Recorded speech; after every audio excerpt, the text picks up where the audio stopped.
Show me the money.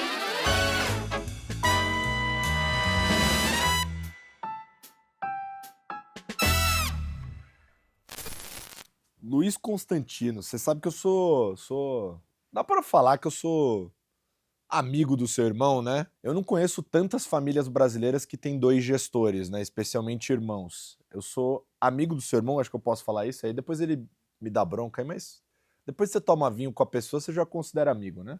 É o Gustavo Constantino, que esteve aqui com a gente várias vezes, né? E o Luiz Constantino está aqui com a gente hoje. Esse papo aí de família, como é que é esse negócio, assim, no jantar de família? Para as mulheres é um problema da casa, assim.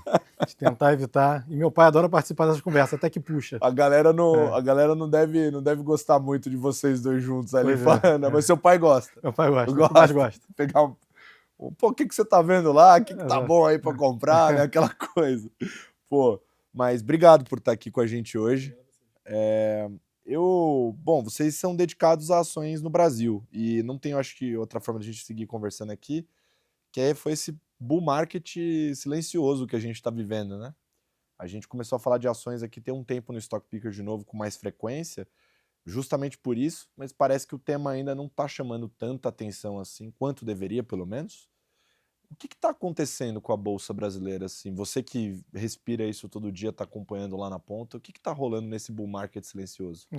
Pois é, acho que todo mundo ficou muito centrado nos problemas do Brasil, né, no final do ano passado, né, especialmente na parte fiscal. E você teve um movimento externo que eu acho que dominou, né, os mercados nesse ano. Né? Então teve uma reversão muito grande de visão sobre a fortaleza do dólar. Né? Então, assim, foi um mundo de dólar fraco, com toda a guerra comercial e estímulo que foram dados em outros países. E aí teve uma realocação grande de investidores estrangeiros em busca de mercados emergentes, né, de recalibrar um pouco a sua alocação nos Estados Unidos. Eu acho que para quem estava muito pouco alocado, né, um técnico muito frágil que nem estava no Brasil, uma mudança, né, desses investidores que alocaram no Brasil mais ou menos uns 25 bilhões de reais, que foi a entrada que a gente teve nesse ano, fez uma diferença grande, né, para uma indústria que via com uma performance baixa, com pouca alocação, com bastante resgate. Né, então isso acho que fez muito mais preço do que qualquer das nossas idiosincrasias que a gente tinha. Muito se fala de eleição, mas eu acho que isso não foi o que fez preço, né? Se foi uma componente muito pequena nesse ano. Tanto se olhar outros mercados emergentes foram tão bem quanto o Brasil, e não é a chance de eleição de um candidato, né, de Tarcísio ou Ratinho Júnior que está fazendo preço nesses mercados. Então, claramente, assim, é uma componente global super importante, e eu acho que o mercado demorou a se atentar a isso. Eu acho que quando você tem uma mudança forte de cenário, as pessoas acabam ficando muito enraizadas nos valores, né, nos preços que estavam vendo há poucos meses antes. Só que a gente acha que ainda está, assim, a gente via de valores muito deprimidos nas ações, né, assim, por muitos anos. Foi um ciclo muito negativo para a Bolsa, especialmente o final do ano passado. Então, a gente acha que ainda tem as ações descontadas, então, né, porque, né, algumas ações subiram 50%, 100%, que esse valuation de tudo tá mais apertado. É claro que, né, tem que selecionar, tem que filtrar algumas histórias que talvez já não façam mais tanto sentido, mas eu acho que a gente pode estar num cenário mais longo e importante, né? Depois a gente vai entrar em mais detalhe, mas tem todo, né, o corte de juros que a gente espera para início do ano que vem, uma possível eleição com uma inflexão política. Eu acho que tem coisas que podem ser muito positivas, mas eu acho que o mercado, todo mundo estava muito olhando para dentro, né? Teve essa virada grande, e eu acho que acaba as pessoas tentando ajustar um pouco, reduzir um pouco a posição, já porque isso que parece ter subido muito, né? Só que eu acho que se alongar o horizonte, né, botar 2, 3 anos, a performance da Bolsa não foi tão boa, né? Então, eu acho que ainda tem espaço para frente, se essas outras variáveis que a gente está falando internas se materializarem, né? Ou se o externo continuar dando esse vento a favor. Eu queria entrar nesse tópico porque, sei lá, a gente fica... Essa narrativa de a bolsa tá barata, ela é meio consistente no Brasil, ela nunca deixou de estar aqui. E a gente realmente viu essa pernada relevante, né? Estamos efetivamente em condições de bull market na Bolsa Brasileira. Muitos fundos apresentaram performances excelentes esse ano, acho que vocês são um desses nomes que chama a atenção, né? Tem mandato de vocês que entrega aí, sei lá, 50% de retorno no ano, então pô, realmente chama bastante atenção. E aí eu queria tentar explorar um pouco desse filme do ano, mas primeiro falar desse momento atual. Depois dessa pernada, né? Você entrega um retorno desse, relevante como esse, num ciclo duro, como foi. É uma hora que você começa a reduzir o seu risco, reduz a exposição, ou você está muito mais preocupado no ponto que você falou, de trocar os nomes, né? Ou seja, tem coisa que já andou bem, que já está meio que precificada, e aí você procura outros nomes que eventualmente estão dando mais oportunidade. O que, que você tem feito nesse momento, depois desse movimento que a gente viu esse Uhum, ano? uhum. A gente fez alguns ajustes de carteira, mas nada também muito significativo. Algumas histórias andaram um pouco mais, mas assim, no grosso do portfólio, assim, né, que ajudou a gente bastante esse ano, né? Foi um portfólio com muita, né, setor elétrico, né? Então a gente tem uma posição grande, né? Energisa, Eneva, Eletrobras, Equatorial, Sabesp foi uma que a gente teve ao longo do ano e não tem mais. No relativo a gente tem visto outras oportunidades melhores, então foi uma dessas que a gente ajustou. Tem uma parte de setor financeiro, Smart Fit também é uma posição importante nossa. Depois a gente pode entrar nos nomes Sim, específicos, sim. mas acho que o ponto importante, assim, que eu acho que no cenário desse tinha tanto desconto nessas histórias mais seguras que você não precisava inventar muito, né? Então, assim, às vezes tem muito esse discurso de, pô, mas as carteiras estão muito parecidas, né? Eu ia falar isso, não te incomoda ficar parecido com os Eu acho demais? que você tem que tomar cuidado no Brasil de você tentar se forçar a sempre buscar algo novo que ninguém está vendo, de você não entrar nas armadilhas, né, que existem. Então, acho que se você. Provavelmente nas histórias, né, bem estabelecidas, né, que você pode estar tendo valuation, está tendo descontado, ainda mais num cenário desse que a gente viu, que a indústria sofreu muito resgate. Né, então, não é. Acho que é diferente você falar isso, pô, as carteiras estão muito parecidas, você achar que está descontado, e a indústria com muito fluxo positivo, né, muita captação. Porque aí, de fato, né, esse dinheiro marginal que está entrando nos fundos deveria fazer as ações não terem essa gordura toda que a gente está vendo. Mas num cenário que os fundos tomaram muito resgate, como foi o cenário dos últimos 3 anos, pode ser comum você ter uma interseção de carteira, você ter pessoas animadas com algumas ações de alguns setores específicos e mesmo assim elas estarem descontadas porque você não tinha dinheiro para comprar mais daquelas ações, né? Que seria diferente de um cenário de 2020, 2021, que era o contrário, né? Os fundos ainda estavam captando bastante. E aí você achar que tem consensos grandes, muito descontados, fica estranho, está tendo muito dinheiro entrando para essas histórias. Então aqui foi um pouco o inverso. Eu acho que o risco até é o contrário, é você tentar inventar muito, né? Eu acho que uma coisa que ajudou muito a gente nesse ano foi não só estar com, né, essas posições que a gente já acreditava, com tamanhos relevantes, mas também fugir das histórias, das armadilhas que tiveram ao longo desse ano, né? Que a gente conseguiu ficar fora delas. Então acho que foi uma combinação dessas duas coisas. Como eu falei, algumas a gente ajustou, outras a gente tem aumentado. Tem algumas posições menores, né, que a gente não vai ter a confiança para ter a posição de 8, 10% do fundo, mas você tem uma posição de 3, 5%, né? Então, a Tenda é um dos casos que a gente foi uma posição que a gente teve ao longo do ano e aumentou um pouco. Então, esse rebalanceamento também é natural do portfólio, mas não Não é um é cenário uma para parcela fazer. pequena. Não é um cenário para fazer caixa, por exemplo, na sua opinião. Acho que não. Acho Tá. que não. Eu acho que um fundo como o long base que tem um mandato um pouco mais flexível, Sim. natural você taticamente ajustar às vezes um pouco Sim. a exposição líquida do fundo. Então a gente nem entrou o fundo esse ano muito comprado, por exemplo, aumentou bastante a exposição do fundo ali em julho, quando o mercado estava sofrendo por causa dos ruídos da guerra comercial.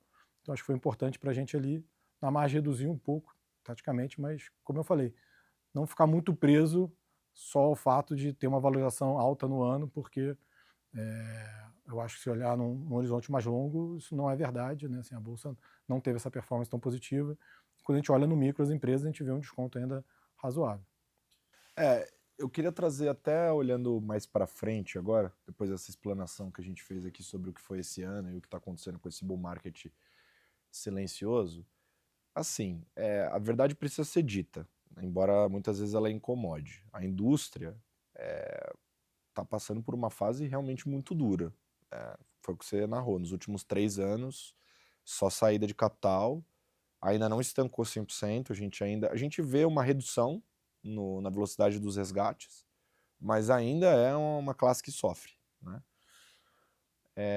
E, cara, por trás do fundo também tem uma empresa, e essa empresa pode estar ou não passando por dificuldades. Quando ela fica muito pequena em tamanho, né, de ativos sob gestão, ela começa a passar por mais dificuldades e aí boa parte da indústria acaba ficando muito dependente. Então, a conversa de bastidor para muitos, às vezes é, cara, puta, ano que vem, 2026, se não tiver uma transição, não tiver uma mudança de cenário que corrobore ou passe a ventar a favor de ativos de risco no Brasil, eu não sei se meu negócio vai parar de pé. Não é muito a situação da Rio, porque vocês estão com 2,5 bi, quase 3? Passamos de 3 bi já, estamos com Passou de 3 bi 3 bi, 200. 3 bi 200. Então, assim, especialmente para o cenário, vocês têm um tamanho bem relevante. Isso te coloca numa posição, talvez, de olhar para o horizonte com um pouco mais de parcimônia, de repente, alongando esse horizonte também. Eu queria discutir isso com você, então, né? Como é que está essa leitura para o ano que vem e o que você tem feito para as carteiras? Porque eu imagino que num cenário de um gestor de ações, né, o teu irmão, quando veio aqui, ele falou: a bolsa pode estar barata dependendo do que for acontecer ano que vem. Se for um cenário de manutenção de governo, eu acho que não. Se for um cenário de transição, eu acho que pode estar barato. Como é que está a sua cabeça nesse sentido? Legal. Começar então com essa parte de empresa, né, que de fato foi um ciclo muito duro, e aí me lembra até um pouco da primeira carta que a gente escreveu, né, da Rio, tem no nosso site para quem quiser olhar, que a gente cita a história do Amir Klink, quando ele vai fazer a travessia, né, com o barquinho a remo dele, né, da Namíbia para o Brasil, então vai atravessar todo o Oceano Atlântico, e ele ser o primeiro a conseguir fazer isso, né, quando ele olha, os dois que tentaram tinham morrido, né, ele fica desesperado e fala, como é que eu faço para esse barco sobreviver, né, eu e o barco passarmos essa travessia, né, a travessia durou 100 dias, e ele vai com os engenheiros, os projetistas do barco, e fala, cara, como é que eu faço esse barco não capotar? E aí eu falo assim, pô, é impossível esse barco não capotar, né? Você vai ter ventos muito fortes, correntezas, ondas de vários metros, esse barco vai capotar. E aí ele tenta de tudo que é jeito e depois ele vê que a solução era o oposto, né? Ele não é que o barco não iria capotar, ele tinha que fazer o barco descapotar rápido, né? E a solução é essa, até a gente brinca que o nome da carta é o barco encapotável, né? Mas eu vejo muita analogia com o que a gente tem que fazer numa empresa qualquer, né? Numa gestora também, que é isso, assim, você não consegue controlar as forças externas, você não consegue controlar o cenário macro, o cenário que a gente teve para a indústria, e achar que a gente não vai ter anos ruins é impossível, né? Então, mas é saber como a gente cria nossas estruturas, fortalezas da nossa empresa para reagir nesses momentos mais difíceis, né?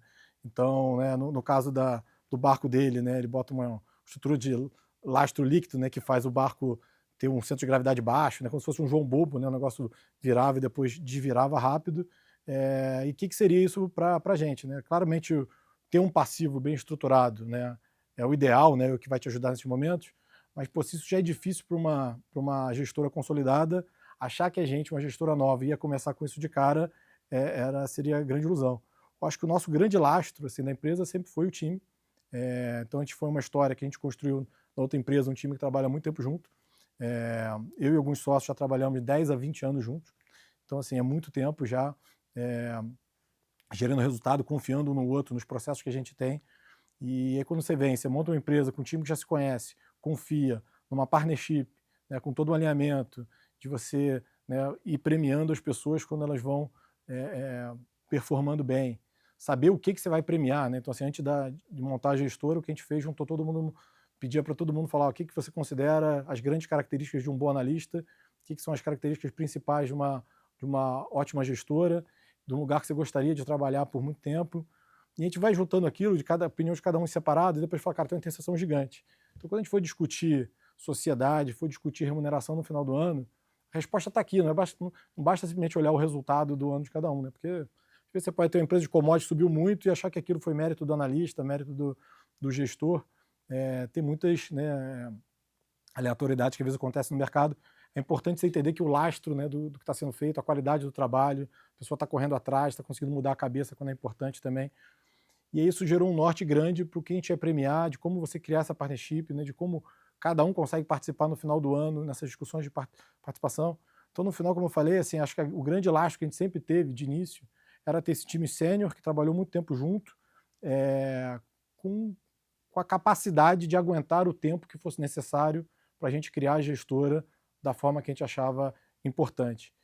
E aí, quando você não tem a pressa de montar um business, né, e sim montar da forma que você acha adequado, você consegue um poder que é muito importante, que é poder dizer não, né? E você, podendo dizer não, você vai construindo o passivo um pouco melhor ao longo do tempo, né? Então, claramente, foi anos duros de rentabilidade, anos duros que a indústria sofreu muito resgate. E se você falasse que tudo isso tinha acontecido, a gente ia terminar saindo, né, desses anos com mais de 3 bi, ia parecer estranho. Eu acho que veio muito dessa estrutura, dessa força que eu acho que a gente sempre teve. E aí, né, pega um ano bom e aí quando a gente olha para frente, né, de fato é um pouco o que você falou, né, tipo assim, sobrevivemos a um ciclo duro e eu acho que pode ter muita oportunidade para esses times estiverem bem preparados, em casas com estrutura boa, que possa tomar essas decisões de longo prazo e não simplesmente estar tendo que correr atrás para tentar fazer o resultado de tudo que é jeito, né, que você acaba tomando decisões erradas. Então, acho importante. Indo pro lado da carteira, né, que acho que é um pouco a segunda parte da Isso. pergunta, eu acho que a eleição de fato vai ser muito relevante, né? Antes a gente vai ter um ciclo de corte de juros, que eu acho que também vai ser muito importante para os ativos, né? Assim, o mercado já está precificando aí quase 3 pontos de queda, né, Isso. de corte. Deve começar em janeiro, né? Assim, a dúvida seria em janeiro e março, o mercado já tem convergido um pouco para janeiro, faz sentido que seja no início do ano. Então, acho que isso já costuma ser muito importante para os ativos. Aí, qual vai ser a capacidade, né, desses juros cortado por mais tempo, né, e o nível que ele pode chegar, eu acho que a eleição, né, vai ser muito importante, né? Assim, seja de como esse governo vai reagir no mandato se tivesse continuidade, mas acho que vai ter um ceticismo muito grande, dado o que foi a prática dos últimos anos, e numa possível inflexão política a gente pode ter um cenário benéfico por muito tempo. E aí volta até o outro episódio que você falou, né, de qual vai ser a bolsa que a gente vai estar vendo, né? E aí a dúvida, assim, vai ser uma eleição disputada, né? Assim, no Brasil as eleições são sempre disputadas. A gente acha até que a centro-direita tem um leve favoritismo, né? Assim, se você olhar a economia como ela está hoje, já deveria dar níveis de aprovação mais altos para o governo, né? O governo conseguiu manter o nível de desemprego muito baixo, né? A inflação já melhorou. Por mais que a popularidade tenha recuperado um pouco, ainda é nível baixo que a gente acha para ser eleito, então precisa de uma melhoria adicional, né, que pode acontecer. E hoje saiu a Atlas, no dia que a gente está gravando aqui, né? E saiu com aumento de desaprovação do Desaprovação. governo. Isso, Então, assim, eu acho que esse indicador tem sido muito importante para mostrar que está tendo um desatrelamento um pouco das condições econômicas, Econômicas. né? Então, assim, eu acho que tem um cansaço um pouco, né, com o atual governo. A rejeição é muito alta, né, tanto do atual presidente como era do presidente anterior. E eu acho que a gente tem um espaço, né, para você ter um nome de centro-direita, talvez com apoio, né, da família Bolsonaro, que consiga furar esse primeiro turno, ou seja, chegar no segundo turno, que eu acho que é o passo importante. E aí vai ser um jogo de rejeição, né, e eu acho que tem tudo, né, se for o nome do Tarcísio, ter esse favoritismo, mesmo porque que a gente tem visto assim, todas as eleições às vezes tem qual é a pauta, né, que é mais importante, né? E a gente tem visto que essa pauta da violência está muito em voga, né, até depois do evento que a gente teve no Rio de Janeiro, a proporção que o tema ganhou, né, já era o tema principal nas pesquisas que eram feitas qualitativas com os eleitores, e isso está ainda mais alto depois daquele evento. Acho que isso vai continuar para o ano que vem. É uma pauta que a centro-direita costuma performar melhor nessas pesquisas qualitativas versus, né, o governo. Então, eu acho que é uma vantagem muito grande que você chega para a eleição com isso, mas tem que lembrar que você tem um incumbente, o incumbente, né, pode passar várias medidas, como a gente está tendo isenção do imposto de renda, né, teve o gás do povo, teve luz para todos, para uma faixa maior de renda, então tem vários estímulos que o governo está fazendo. Então, tem essa disputa, a gente acha que vai ser simples, vai ser uma eleição que a gente vai estar discutindo ela, quando estiver próximo ainda vai ter dúvida, né, sobre o resultado, mas a gente acha que tem um leve favoritismo, mas é muito difícil, quando não é uma eleição muito clara, né, de como você posicionar, dado que os ativos que vão performar super bem podem ser muito diferentes nos dois casos, né, e a gente não vai fazer all-in, né, assim, não tem como escolher lado nesse sentido de como posicionar o portfólio. A gente tem que estar com um portfólio que a gente acha que vai, né, performar bem, seja qual for o cenário. A gente acha que né, parte dessas ações até que performaram bem esse ano, como Equatorial e Energisa, eu acho que ainda tem um espaço. E aí, entrando um pouco só, sem entrar no específico do case, porque acho que são cases que já são muito discutidos, mas acho que tem uma percepção que é muito pouco falada quando a gente olha, né? Se o mercado em utilities gosta de falar muito de qual é a TIR, né, e comparar com a renda fixa, né? Então, nossa conta hoje em dia tem 10% mais ou menos Equatorial, 11,5% Energisa. E ia falar, pô, esse prêmio de 3 para Equatorial, será que não está apertado? O prêmio de 4,5 para Energisa já foi maior no passado. A gente acha que se você olhar 4,5 contra B para uma empresa defensiva que na Energisa, já nos parece muito bom, mas eu acho que tem uma diferença grande porque a gente não enxerga que seja 4,5, porque o modelo basicamente de elétrica, né, o regulador tem um custo de capital, e esse custo de capital ele varia de acordo com a NTNB, né? Só que é uma média de 10 anos, e se olhar o custo de capital que hoje está para essas empresas sendo colocado, está muito mais comparável com a NTNB de 5,5 do que a NTNB atual de 7, 7,5. Né? Então, esse WACC, né, esse custo de capital que as empresas estão tendo, que está dando essa TIR na nossa conta de 11,5, não é muito diferente do que eu vejo do que o mercado coloca, está muito mais parecido com essa NTNB de 5,5 do que com a NTNB de 7 atual. Então, assim, no caso bom, na verdade, se a NTNB for para 5,5, você vai ter essa TIR de 11,5, então você tem um spread de 6 pontos, na verdade. E o caso contrário, que você fala, pô, mas se der continuidade desse governo e a NTNB ficar nesses patamares ou até mais altos, 7,5%, 8% que seja. O que deveria ser ao longo do tempo, o regulador deveria colocar um custo de capital mais alto, que vai fazer ele passar mais tarifas para o consumidor e vai ter um retorno mais alto do que a gente enxerga hoje na nossa conta. Nesse caso, a gente veria a Energisa negociando a 13%, 13,5%. E aí, contra uma B de 7,5%, 8%, também seria um spread aí de 5,5% mais ou menos que a gente estaria vendo. Então, na verdade, assim, ela tem uma componente pós, né, assim, então ela é menos pré do que o mercado fala, né, e como da forma que está precificado hoje é num cenário bom, esse pós é muito positivo na nossa visão, porque acho que a gente vai ter meio que de lastro na empresa, quase um CDI mais 5,5, CDI mais 6, né, de carrego por muito tempo. Né.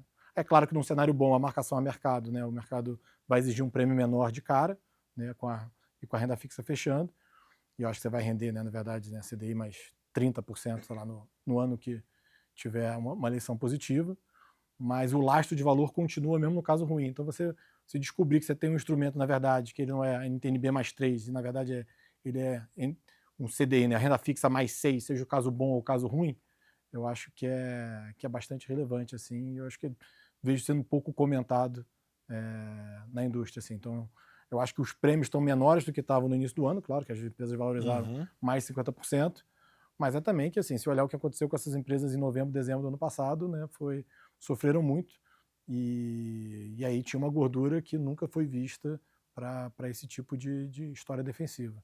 E aí você acha que de alguma forma é interessante, aí você vai me corrigindo aqui, tá, Luiz? Mas pelo que você tá falando, naturalmente vocês são uma casa focada na análise micro. Então você está olhando lá empresa por empresa, cobrindo essas empresas. Então, essa análise macroeconômica, na média, para vocês vai ter menos peso, mas você sabe que você não é uma ilha, então você olha para isso, busca compreender esses fatores para ir te ajudando a posicionar a vela do teu barco aqui do Amir Klink que gira. Mas, pelo que você está me narrando, você está procurando uma carteira equilibrada. Então você não está, dado que é muito disputado, você está procurando prêmio em provas mais fáceis, digamos assim, né? Então, ainda dentro do ambiente das utilities elétricas, essas empresas que são bond-like, que a gente fala, né? Que parecem uma renda fixa, porque você vai ter uma compressão desses prêmios e você vai ter um retorno interessante nesses ativos. Mas, de alguma forma, quando eu olho para a sua carteira, eu vejo alguns nomes do tipo Tenda, Smart Fit, que me parecem ter um pouquinho mais de ligação, eventualmente, com o cenário macroeconômico, né? Construtoras performando bem, num cenário de juro muito alto, em tese deveriam ir bem também, ou talvez melhor num cenário de juro mais baixo, né? E Smart Fit tem alguma coisa a ver com isso também. Eu queria quebrar aqui essa discussão para primeiro entender, antes da gente entrar nas teses, se você acha que já cabe apimentar a carteira e começar a olhar um pouco para nomes, não estou citando necessariamente esses dois, mas nomes que ficaram um pouco mais para trás, mas que eventualmente têm alguma qualidade e num cenário mais otimista devem performar bem. Como é que você enxerga isso? Não, sim. Acho que, assim, marginalmente a gente fez esse movimento no portfólio, né? A Tenda foi super bem no ano, mas a Tenda eu acho que até ela é uma que eu não vejo uma diferença tão grande de acordo com o cenário eleitoral, porque esse governo tem tido muito estímulo, né, para o Minha Casa Minha Vida, Sim, que é né? onde ela Então, atua. eu acho que a própria isenção, né, do imposto de renda também vai ser favorável para a Tenda, né? Assim, se olhar, né, o grosso dela é no faixa 1, faixa 2, né, do Minha Casa Minha Vida, que pega uma renda até 5 mil reais mais ou menos, e tem um pouco no faixa 3, que aí é o dos 5 mil para cima. Então, a isenção do imposto de renda vai pegar bastante o faixa 2 e um pouco desse faixa 3, então vai dar um pouco mais de renda para esse cliente dela. A empresa tinha passado, né, um ano muito difícil com estouros de custo ali no ano de 2022, 2023 ainda estava com a margem muito baixa e veio com a margem expandindo. Então a gente vê a história ficando mais limpa, né? A gente teve, né, até nessa coisas que a gente mudou ao longo do tempo que performaram bem, né? Assim, Direcional foi um investimento importante para a gente, Current também teve no passado. A gente gosta muito das empresas, mas acho que de fato já está em múltiplos que a gente não enxerga tanto retorno que nem a gente via. E eu acho que a Tenda está numa história mais simples agora, as coisas já estão rodando bem, está tendo essa expansão de margem, já está rodando níveis, né, de 37% de margem, que é alto historicamente para ela, com um baita retorno, e tem crescimento ainda para ano que vem.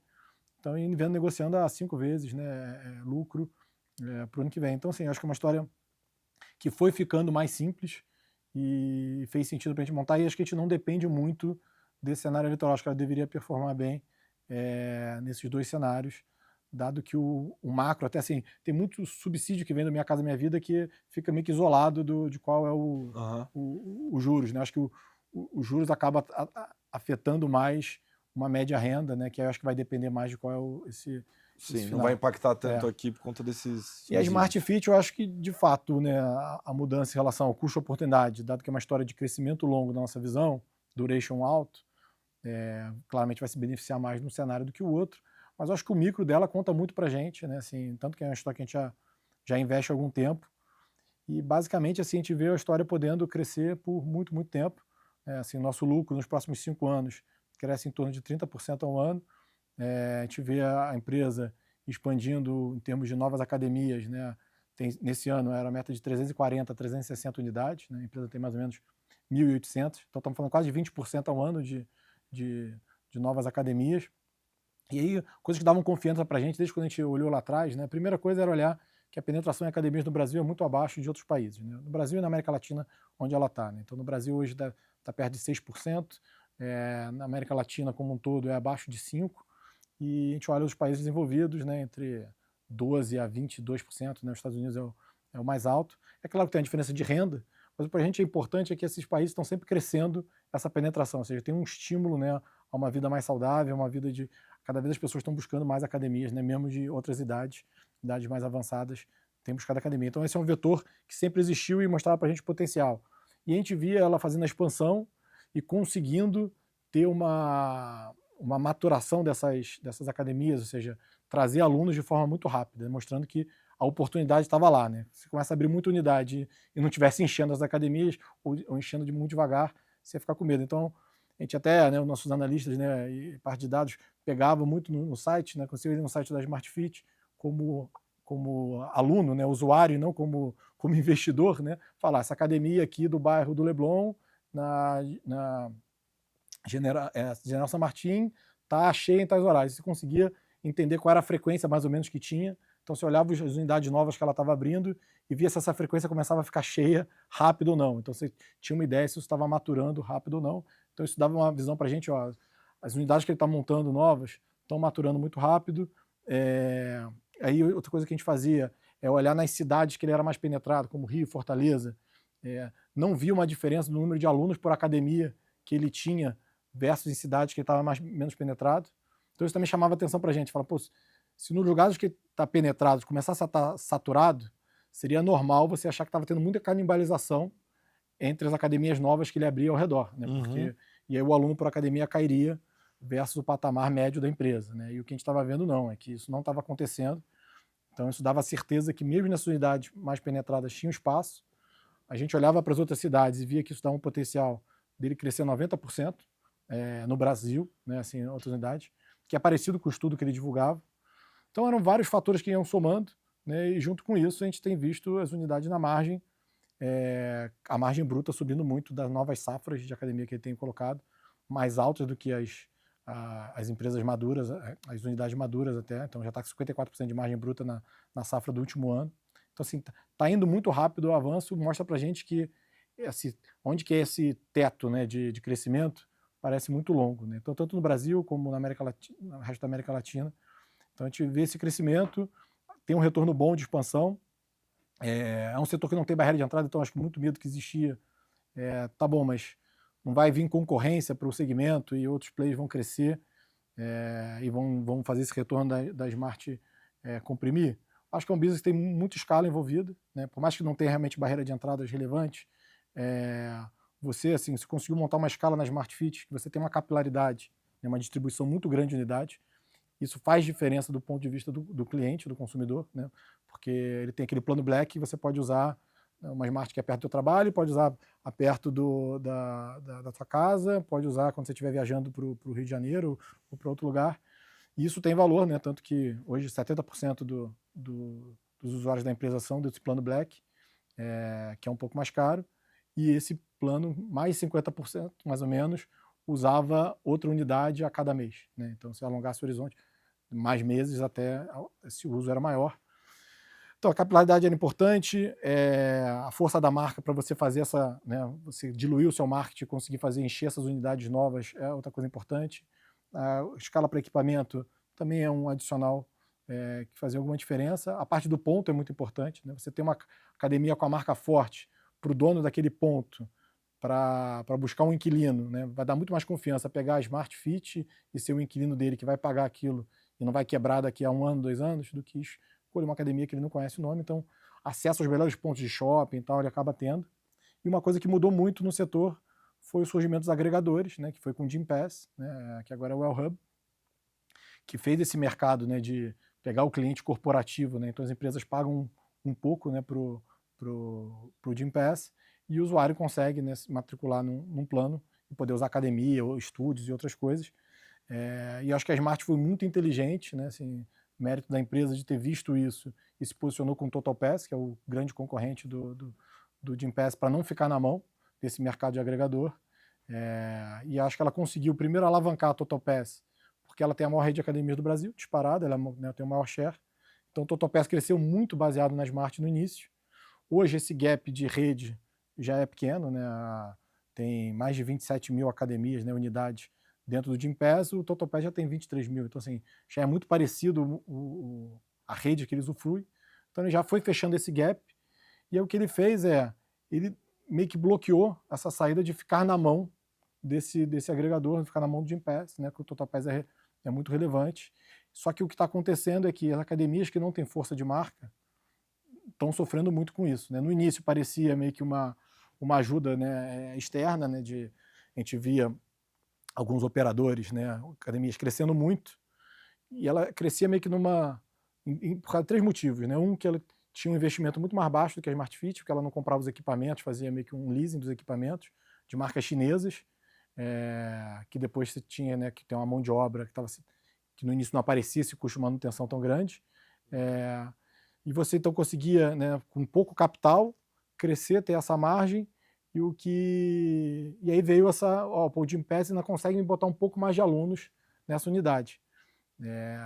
Só que para encher, entrava em planos muito baratos, né? Então essa academia cobravam 100 a 120 reais por mês, parecido com o preço da Smart, só que entrava no agregador por 60 reais. E é claro, né, no início entra um cliente adicional, fala, pô, ótimo, estou enchendo a academia tem muito custo fixo, então a margem melhorava muito. E o que aconteceu depois é que, né, no Brasil todo mundo olha, né, não tem lanche grátis, né? Você olha assim, peraí, mas a 60 reais eu consigo pagar essa academia que eu estou pagando na física 100 reais? Começou a ter muita canibalização, né? Então o cara parou de comprar o plano na pessoa física e começou a comprar esses planos na jurídica. Então antes ele completava com 10, 20% só dos clientes via esses agregadores, e quando a gente olha, passou a ser 60% agora da base dessas empresas, passou a ser via agregador. Então, ao invés de entrar com um ticket de 100, 120, está entrando com um ticket muito mais baixo. E como esse negócio já tinha margem apertada, né, a margem foi comprimindo mais. E como esses players estavam expandindo muito rápido, né, ele e os concorrentes, o que aconteceu é que está começando a ter canibalização entre eles mesmos. Então, aquele número de alunos para a academia que você tinha está se mostrando falso, está se mostrando menor. Então, acho que eles estão numa encruzilhada quando a gente conversa com vários franqueados que eram super motivados há 2 anos atrás e viam uma rentabilidade muito boa porque investia pouco dinheiro e crescia o número de alunos muito rápido. Agora está vendo, pô, peraí, mas meu ticket caiu muito porque eu estou dependendo do agregador, estou na mão do Gympass ou do TotoPass. Se eu aumentar muito o meu preço agora via o TotoPass, sair desse plano de 60 e botar um plano de 90, 100 reais, eu perco esse aluno, né, meu número de aluno para a academia cai e eu não pago custo fixo. Então, assim, esse medo que o mercado tinha dessa concorrência também, a gente ficou mais tranquilo ao longo do tempo. Então, a gente acha que a história está bem protegida para ter esse crescimento e não vê muito esse problema dessas academias que cresceram na margem. Acho que esse crescimento ele vai desacelerar em alguns anos para frente. Eu acho que foi a vez que eu escutei sobre o Smart Fit da forma mais completa possível. Bem que você falou que estava com mais visões do que a média, mas é interessante esse ponto, né? Ainda mais porque é engraçado entrar em teses que você eventualmente está na outra ponta, né? Também como cliente, né? Então essa história dos agregadores é bem curiosa, né? No final era para ajudar e tá agredindo de alguma forma esses players. Mas mudando um pouquinho de assunto, né? Acho que você passou um pouquinho ali sobre as elétricas, enfim, acho que realmente não tem muito. O Faria estava falando antes, né, que é assunto meio boring. É um pouco mesmo, a gente fala bastante. Mas tem um ponto que eu acho que vale a gente mencionar, que é o seguinte: o setor financeiro também está na sua carteira. Também é um setor bem presente nas carteiras de maneira geral, mas normalmente sempre tem as suas preferências, né? Eu separaria aqui entre fintechs e neobanks, vamos colocar assim, e os bancos incumbentes, na sua carteira, diferente da média, que escolhe um player ou outro, ali nas fintechs e nos neobanks, você não escolheu um, você escolheu os 3, né? Você tem XP, BTG e Nubank. Eu queria entender um pouco do racional do porquê ter os 3. Se tem alguma questão de diversificação ou é a história micro individual de cada um que brilha o olho de alguma forma? Esse tamanho a gente varia muito, tá? Assim, então, hoje, por exemplo, a gente está com mais BTG e Nubank e menos XP. Então depende um pouco do cenário. Eu acho que tanto BTG e XP, eu acho que tem uma história por trás, né? Uma eleição favorável, eu acho que deveriam ter um vento a favor grande. Acho que os resultados, né, do BTG têm sido muito fortes, né? Então foi um pouco que a gente foi posicionando um pouco mais o fundo para essa história. E Nubank eu acho que é uma história um pouco diferente, né? Então a gente comprou ao longo desse ano, quando a gente viu ele voltando a acelerar a carteira de crédito no Brasil. Existe uma preocupação muito grande sobre a inadimplência, que essa carteira ao longo do ano, né, os grandes bancos estavam colocando essa preocupação. A gente viu os resultados, né, tanto dos grandes bancos não tendo essa deterioração de carteira, nos dados do Banco Central e no próprio discurso, conversas com o próprio Nubank, a gente via eles mais confortáveis de acelerar o crescimento da carteira. Então isso foi um diferencial importante, né, para a história voltar a ganhar tração, né, assim. Hoje a carteira cresce mais de 40%, né, no Nubank aqui. A história do México também ganhou uma relevância super importante. Está lógico no início lá, né, assim, o Economics ainda não dá resultado, mas está sendo um pouco do modelo que a gente viu acontecendo no Brasil, né, assim. Você no início abre o teu funil, você vai aprendendo quais são os bons clientes e os clientes que não faz tanto sentido você manter, né. A estratégia do low and grow, né, você dá um limite pequeno, à medida que esse cliente vai te pagando, vai virando mais engajado na sua base, né, usando os seus produtos, você vai entendendo melhor ele e você vai conseguindo aumentar esse limite. Então você acaba tendo uma carteira, um crescimento de carteira contratado nos bons clientes, né, porque você começou com um limite muito baixo. Isso aconteceu muito no Brasil, né, e eu acho que está começando a acontecer no México, então essa roda está ganhando um pouco força. No Brasil, como a gente falou, a carteira ter acelerado foi super importante. Por mais das mudanças que a gente vê nos grandes bancos acontecendo, a gente não vê nenhum preparado para enfrentar o Nubank ainda no baixa renda, né? A diferença de custo é brutal. E uma vez a gente fazia essa conta até comparando, né? Se o Nubank tivesse o custo do Itaú, porque sempre existia a dúvida, né? O quanto é o modelo de crédito, que é diferente, ou o quanto é o custo, né? É claro que o modelo de crédito, você está em cima, faz muita diferença, né? Controle de inadimplência, mas a diferença de custo baixo, né, que ele tem, isso faz você atuar num cliente que não precisa te dar muita receita, né? Que era esse cliente de baixa renda. Então você podia ter paciência de fazer esse limite baixo e deixar esse negócio crescer. Então, para o bancão, isso era um grande prejuízo você manter esse cliente, né? Então ele não atuava, ou tinha que atuar de forma muito pontual. Então, quando a gente pega o retorno do Nubank, que é muito alto aqui no Brasil, e colocasse o custo do Itaú para atuar nesse cliente, o retorno dele seria muito ruim. Então, mostra que só o diferencial de custo é o que faz a ser uma carteira que Explica, né? tira retorno versus uma carteira muito rentável. E é claro, né? O ROI do Nubank é 31% enfim, acho que tem esses pilares. Primeiro, o número de correntistas é absurdo, né? Mais da metade do Brasil, é surreal. O ROI também é bem O impressionante. ROI do Brasil é mais alto que isso, até se tirar o excesso de capital, é um ROI de 80%. É um ROI de 80%. Então, assim, se tirar o excesso de capital dele no absurdo. Brasil. Então, assim, realmente é um retorno muito, muito alto. Então, mostra o quanto essa operação, né, ele conseguiu estabelecer com baixo custo. Tem uma posição que a gente aumentou ao longo do ano, e acho que tem menos a ver com o cenário. E outra, setor financeiro que a gente aumentou é Stone. Então, foi uma história também importante ao longo do ano. Sofreu no mês passado com a desaceleração que está tendo de volume, né, do TPV que passa, né, os lojistas Belmont estão tendo um pouco de dificuldade com essa desaceleração econômica que a gente está vendo. Mas é uma história que a gente, né, enxerga a competição mais baixa do que muita gente fala, né? Assim, foi um mercado muito competitivo.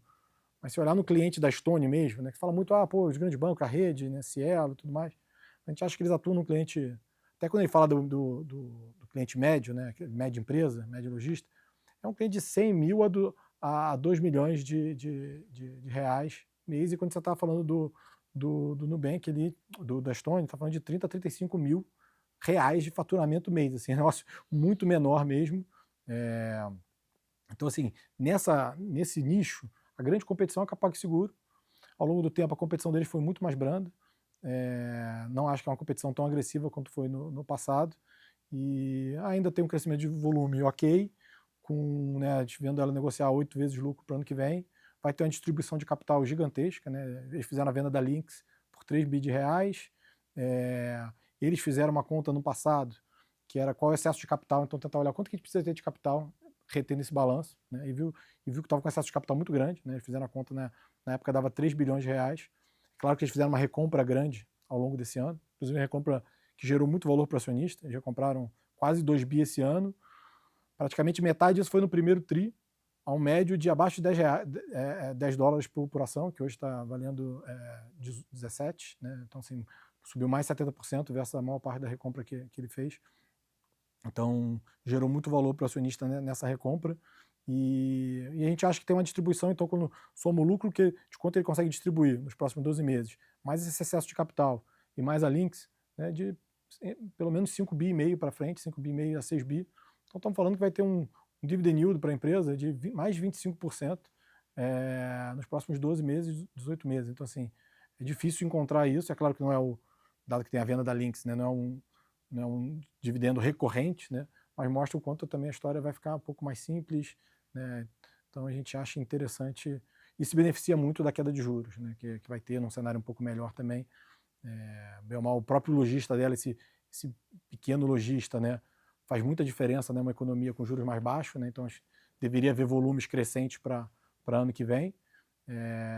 Eu acho até o quanto que ela consegue cobrar esse spread na antecipação de recebíveis que ela faz desse pequeno lojista no início, com juros caindo, ela consegue incorporar um spread maior.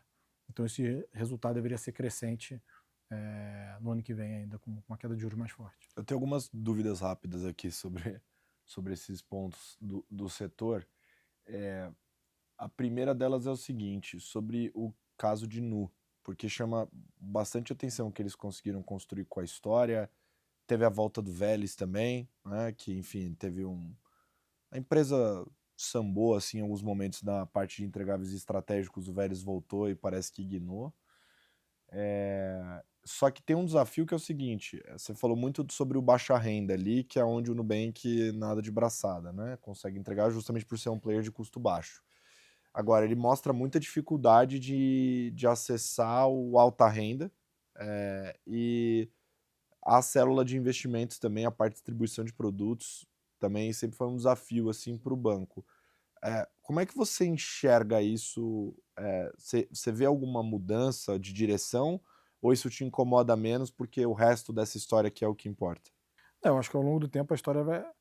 A visão do Nubank é tentar, né, buscar esse outro cliente, né, conseguir expandir nessa outra base, né? Então ele teve todo o movimento do consignado, né, que teve uma evolução, mas também ainda acho que tem espaço para ser melhor do que ele fez. O próprio consignado privado, eles estão com muita cautela de como vão crescer nesse segmento. E tem, né, o ultravioleta, né, que é a alta renda deles, que vai estar muito atrelado à parte de investimento que você citou, de expandir esse cliente. Eu acho que primeiro a dor desse cliente é muito mais baixa, né, do que tinha no baixa renda, né? Então acho que ele já é mais bem servido nos outros bancos, né?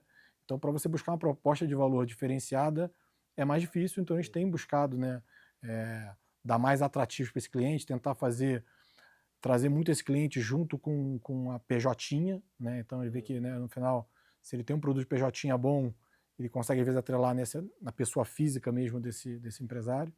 Então acho que ele tem tentado buscar atrativos, mas eu acho que é um negócio mais gradual, mais lento, não é tão simples. Não que fosse simples, né? Mas assim, acho que existia uma dor muito clara no cliente de baixa renda, que era mal atendido, tinha uma penetração baixa, e com a diferencial de custo ele conseguiu fazer isso, né? Acho que o atendimento desse cliente, né, mais alta renda, ele já é melhor nos comparáveis. Então é uma proposta de valor que ele tem que sempre tentar ver o que funciona. Eu acho que até a ideia do Davi ter voltado foi para gerar mais celeridade em várias dessas vertentes, que eu acho que ele achava que não estava na velocidade adequada. E eu acho que é um pouco do que tá tentando por trás dos bastidores agora tentar ser feito, né, de acelerar um pouco as verticais. Quanto ele vai conseguir ainda é uma questão que a gente vai ter que ver essa execução.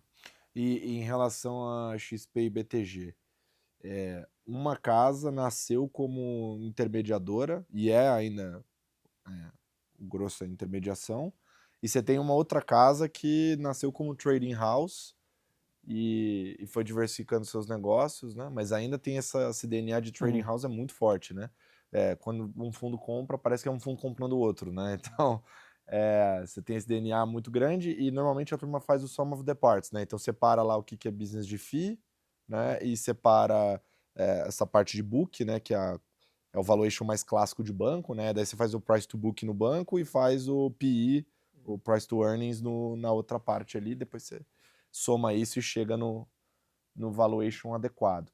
E eu estou escutando uma discussão interessante que eu queria debater contigo, dado que você tem os dois nomes, eu imagino que vocês devam ficar pensando nisso lá, né?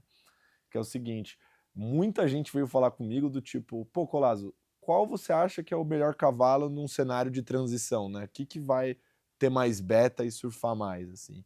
Hoje, quando você olha o business model desses dois, primeiro, você acha que são histórias parecidas com modelos de negócio? Essa acho que é uma questão que o mercado discute também. E a segunda é qual desses modelos você acha que se beneficia mais numa transição? Eu acho que tem uma interseção, mas de fato não é assim. Eu acho que o BTG ele tem um posicionamento já importante no business essencial da XP, mas é uma parcela pequena do banco. Então depende de como as outras áreas de negócio também vão performar.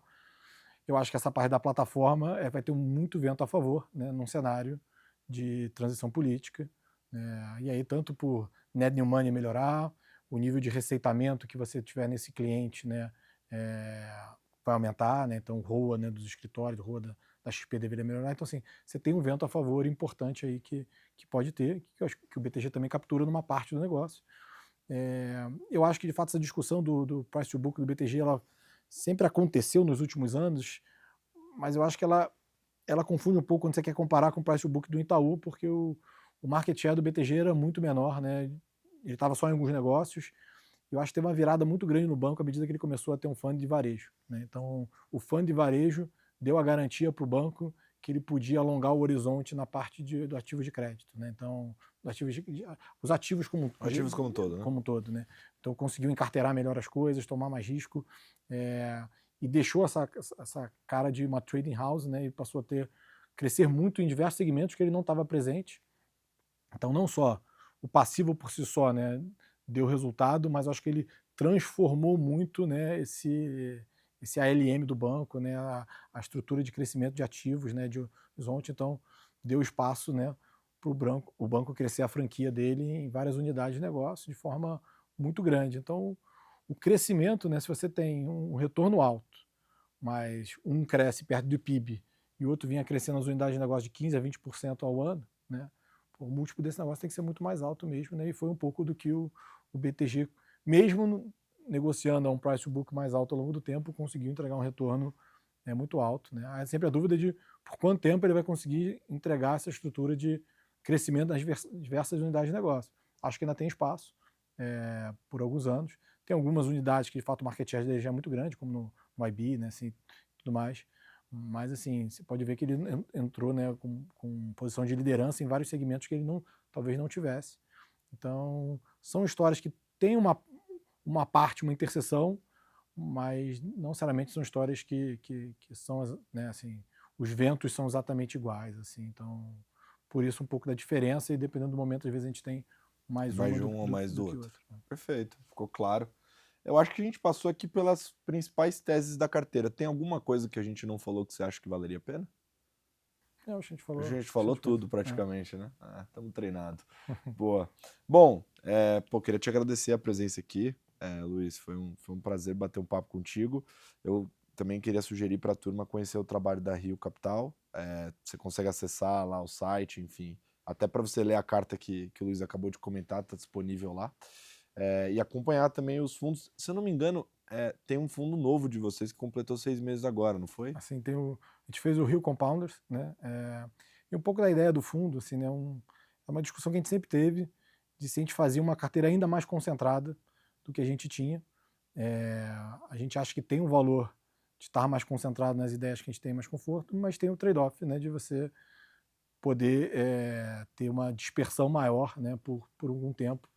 Então a gente, né? A carteira do Selection é a nossa carteira que segue, os outros fundos seguem, né? Que o Long Bias, por exemplo, tem a mesma carteira. Então, a gente não poderia fazer a carteira do Long Bias ser muito concentrada. Então, se a gente tivesse que mudar a carteira do Select, a gente já teria que criar uma outra carteira. Então, a gente preferiu fazer num fundo novo, mais concentrado. E aí, ser 10 a 15 nomes. O Select costuma ter de 20 a 30 nomes. Então, usualmente, essa carteira do Compound, os 5 principais nomes, tem rodado perto de 50%. Então, uma posição média ali de 10%. As maiores empresas têm sido entre 12% a 14% do fundo.